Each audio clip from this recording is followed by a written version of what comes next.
Hello, hello, hello, everyone. Happy Wellness Wednesday. Thank you so much for being here today. I hope everyone is having a lovely day, whether you are watching this live or you're on the replay. Thank you so much for being here tonight. If you haven't met me before, my name is Mia James. I'm your financial wellness coach, and I'm excited to have you on the Beyond the Busyness channel tonight. If you know of anyone who can benefit from tonight, we're going to be talking about how not to run out of money. Go ahead and share this link with them. Hey, Natasha, that's my friend. Hey, girl, hey. So go ahead and share the link, spread the love, because you know what? It's time for us to thrive in 2025. I have been saying that before 2025 started. So, yes, it's time to thrive in 2025. All right, well, let's get started for today. Again, I want to say happy Wellness Wednesday, Queens. Thank you for joining me. Again, I'm really honored. If this is your first time being able to come to one of my live videos, I want to say welcome to you. This is your new home for financial wellness from a feminine perspective. And I want to normalize the hard and hard conversations around money. So today I'm going to keep it really brief because I'm all about simplicity because we have a lot going on sometimes and I want to make this very easeful. Okay. So today I want to share the top two things that have helped me to never run out of money for those unexpected quarterly, semi-annual, or annual payments. Okay. So let me know in the chat if anybody here has large payments that come out either every year, semi-annually, so twice a year, quarterly, 4 times a year. And for whatever reason, that month, when you have to pay that big sum, it kind of throws your spending plan off. So let me know in the chat. I am doing great, Natasha. Thank you for asking. So welcome in. If you are watching and you are here, let me know in the chat where you are from. So glad to have you. Excellent. Okay. So I do see a yes. And, I ain't going to ask y'all to put this in the chat because, your business is your business. But I'm just curious if you've ever been in a situation where you've had more month than money, right? Because, those big expenses, they kind of come out, they throw your spending plan off. Well, today I'm going to share how you can eliminate this altogether with 2 steps. It's very simple, straightforward. So I remember talking to a potential client and she wanted to work with me, but she couldn't because she had just had her annual HOA payment come out and her money was running short. So can you imagine you want this opportunity real bad, but you just made this huge payment and now you can't have it because it's like you don't have your discretionary income that you're used to. So if you're like most people, they get their direct deposit and either the bills come out because they're on auto pay, they buy what they need or want. And if and only if they have money left over, will they save? Well, wealthy people are the opposite. So they pay themselves first, better known as save or invest, and then they take care of everything else. So if you want to get in that club or you want to save and invest first and then take care of everything else, put a 1 in the comments for me. So me personally, I tithe, I set aside profits because I'm creating a belief that my business is profitable. So I put the profits away first. I save, I invest, and then I pay my bills. So they're actually last, right? It is a total mindset shift, but I wasn't always here. Okay. Like I've learned this from my wealth coach and it has been phenomenal. So I want y'all to imagine this. Imagine 20-year-old me. And no, I'm not 20. Okay. I know I look it, but I'm not. And I walk into my Brooklyn apartment. I got all my bills in my hand and I'm opening my mail and I see another bill. And, I'm just like, oh my gosh, yet another bill. I'm 20 years old. I have a good job, and all I could hear was my mama's voice in my head. Just make sure you pay your bills. Always, my parents always taught me, pay your bills, pay your bills, pay your bills. Anybody else, can I get a witness? And so here I am. I'm 20 years old. I want to go have fun with my friends. I want to hang out. I want to be in the city doing a thing, right? And I just remember being so frustrated, y'all. And I was so angry that when I walked into my bedroom that day, I literally flung the door open so hard that it knocked a hole in the wall. That's how frustrated I was with my financial situation.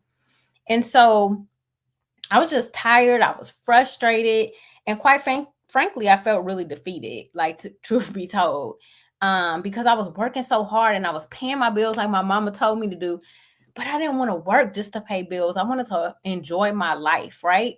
So back then, my spending plan looked more like tithe, bills, and then save. Okay. So definitely been on that track. But remember, like I was telling you last week, you're the director of your spending plan.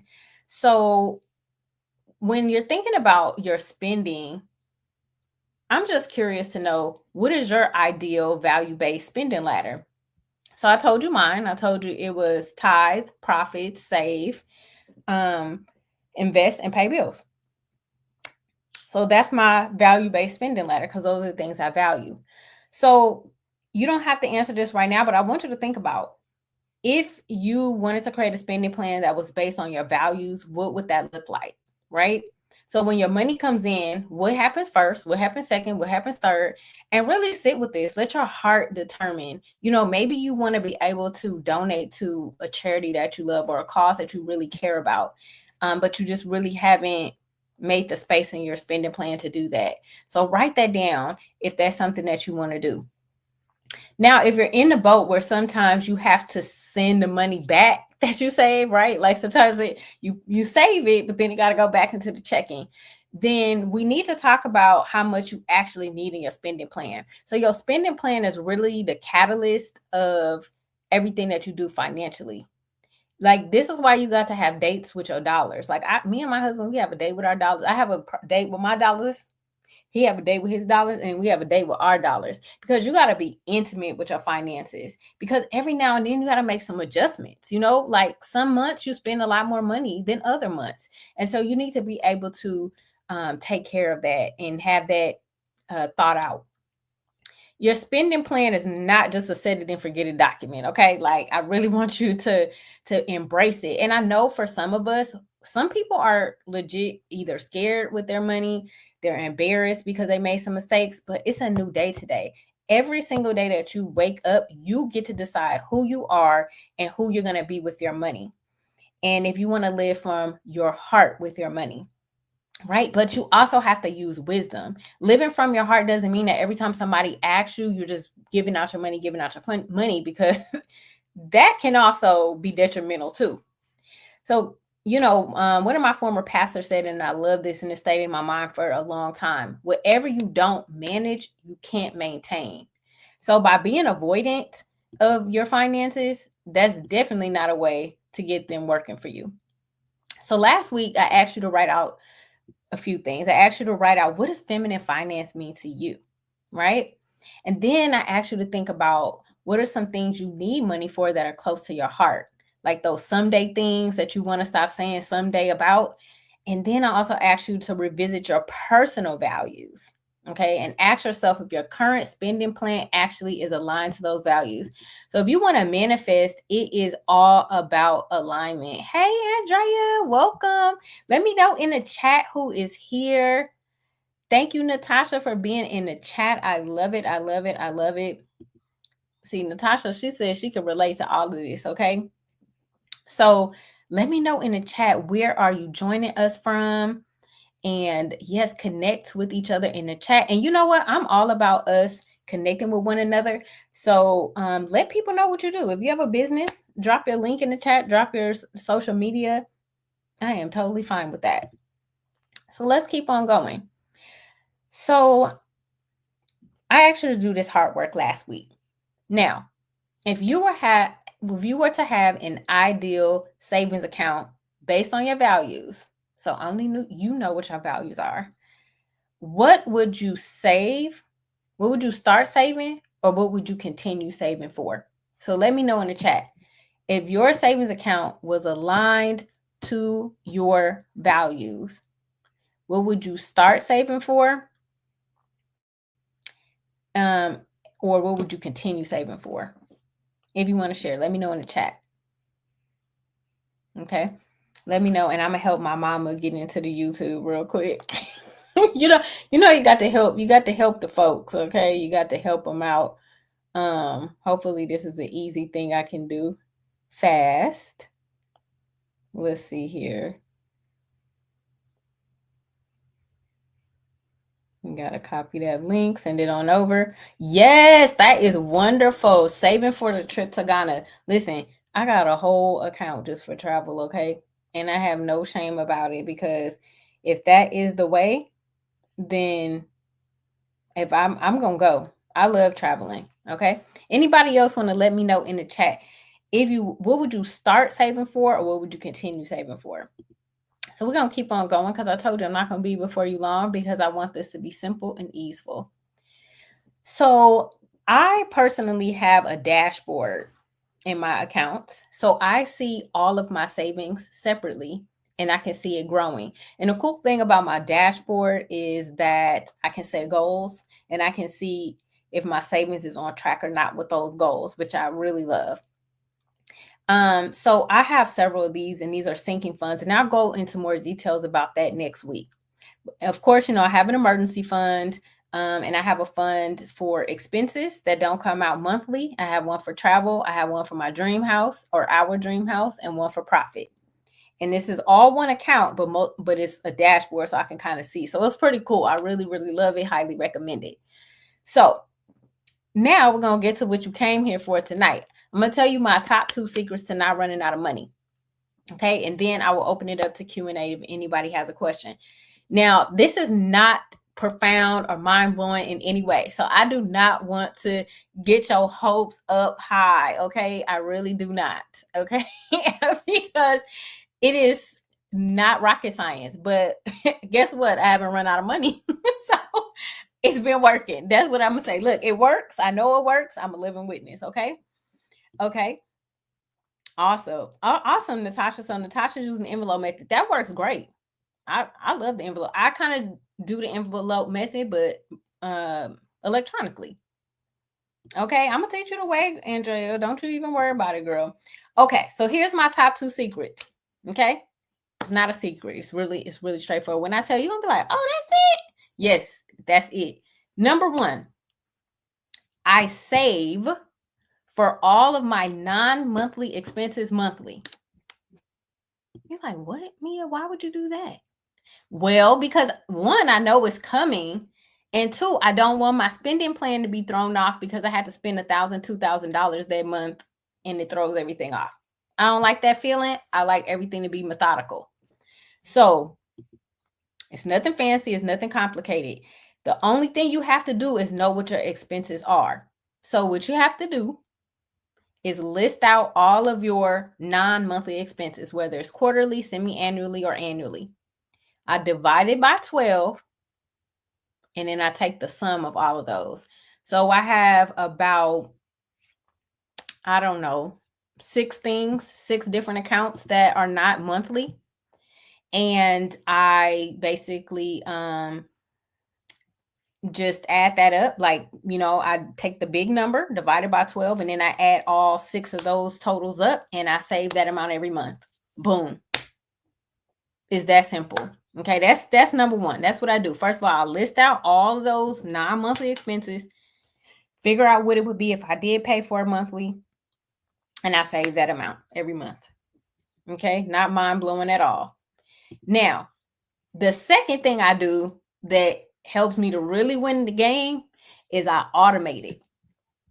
So this money goes directly from my checking account to my savings account every month on the 6th without me thinking about it, because I know how much needs to go, and we go from there.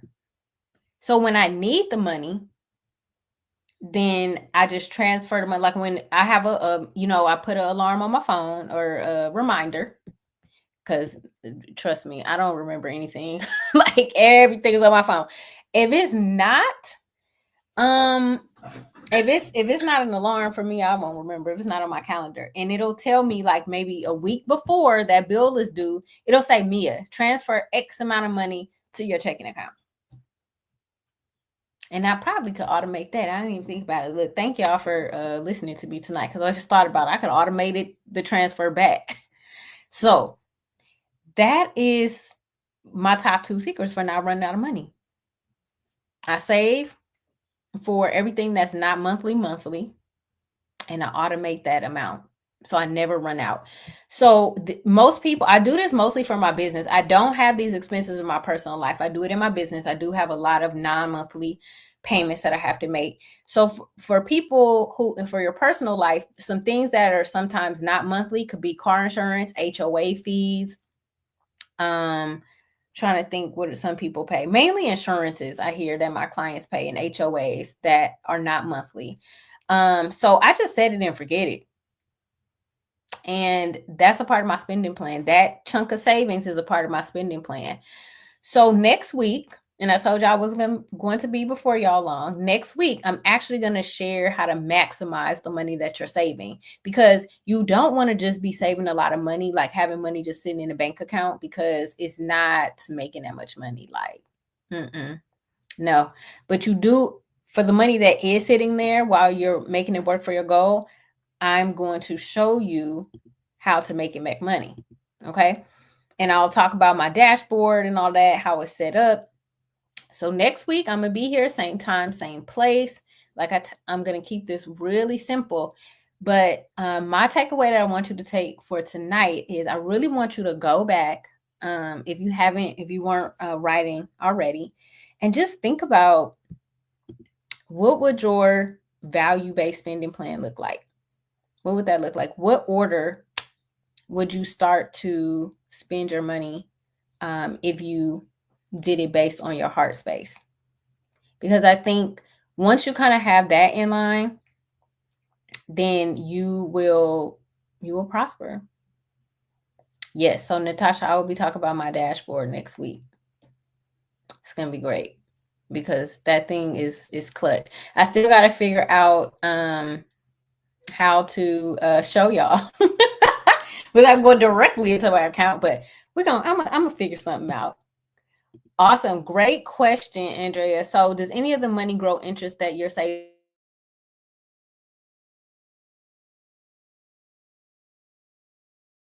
all about it too next week? So I definitely grow interest for sure. My money got to make money. That money, now, when you're saving for something specific, you want to have liquid cash, right? You want it to be as liquid as possible so that it's easy to access when you need it. So like your emergency fund, for example, you need that to be pretty liquid, but that doesn't mean that it shouldn't be making money. Like, you still should be earning something. So any money that you're going to need relatively quickly, you want that to be as liquid as possible, but still earning some type of interest. Wonderful question. Any other questions? Let me know in the chat if you learned something new that you hadn't considered before. And I definitely have used the envelope method. Unfortunately, we don't have, my bank is like nowhere near where I live. So that's kind of difficult for me to do. So I do it all electronically, but the envelope method is fantastic, because I did it for years and it worked well. Well, thank y'all so much for joining me this evening. I hope this was helpful to you. I hope that it's kind of sparked some ideas. You could use this in your personal life. You could use it in your business. This is something I do in my business, right? And this is a way that you can never run out of money, but make sure that you pay yourself first. That is the most important thing that I've learned in terms of wealth building. And paying yourself could look many different ways. It could look like saving, it could look like putting away your profits, or it could look like investing. But whatever you do, put something aside for you and do it consistently. Every time you get something, put something away, right? My mom always said that. My grandfather always taught her that. And so that's what I want to leave you with. I want you to figure out your value-based spending plan. Yes, Natasha. Woo! Pay yourself first. That's what I like to hear. I like to see my ladies doing the thing. Please pay yourself first. Please, if you need some help with that, you could definitely reach out to me. Oh, thank you, Andrea. And tomorrow, if you are not too busy, tomorrow evening at 8 p.m. 8:30 p.m. Eastern, 5:30 Pacific, 7:30 Central, and I never Mountain Time, I think is probably 6:30. I don't know. I do have people on Mountain Time, but I always get it mixed up. We are having a special event for where we're going to do a deep dive. My business partner is going to do a deep dive on these saving strategies. We're not going to just talk about bank accounts, but we're going to go deeper and talk about some other ways that you can save and maximize the interest. So if you're available, check that out tomorrow. Let me see if I can put the link in the chat to make that simpler. Oh, that didn't work. That's a good point. So, you don't get interest with the envelope method. Yeah. Yes, you did, Natasha. So I'll definitely see you tomorrow. Let me grab the link for y'all. I know I have it in the banner, but I'll just get it out for you. Give me one moment. I thought I had copy and pasted too many things. So let's see. I'm gonna have to do it from my phone and airdrop it over here. My goodness. Thank y'all for your patience as I grab the link again. Y'all know how it goes. we not new to this. We true to this. So here's still doing the same thing. All right, I will try it again. The banner, put the banner back. So it's annual savings event.eventbrite.com because it is not allowing me to be great. For some reason, it won't copy it. Copy. Let's see. We'll try one more time. Thank you, Natasha. I appreciate your patience. There we go. Finally, I got it. So I'm going to put it in for y'all in the chat. If you haven't signed up, this is open to everyone. You can invite people that you think can benefit, people who have those R words, resolutions. I call them intentions around savings. And like I said, it doesn't have to be a bank account. It could be there. We're going to talk about other methods to maximize your funds.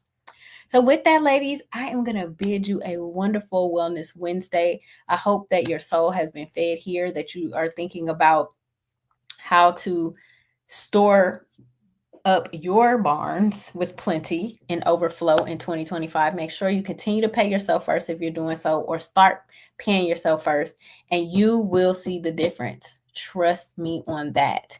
So yes, if you want to earn interest, you will have to move out of keeping a lot of cash, but also you do want to keep cash at home because you never know with electricity going out. Like we've had power outages and things of that nature happening. I mean, my internet flickers all day long. I'm so thankful right now it's working.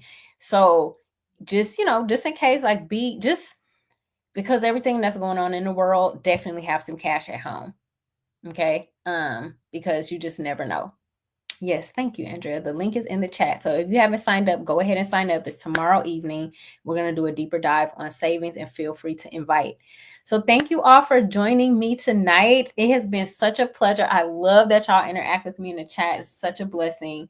And I look forward to seeing you next week, same time, same place. We're going to talk about maximizing your money.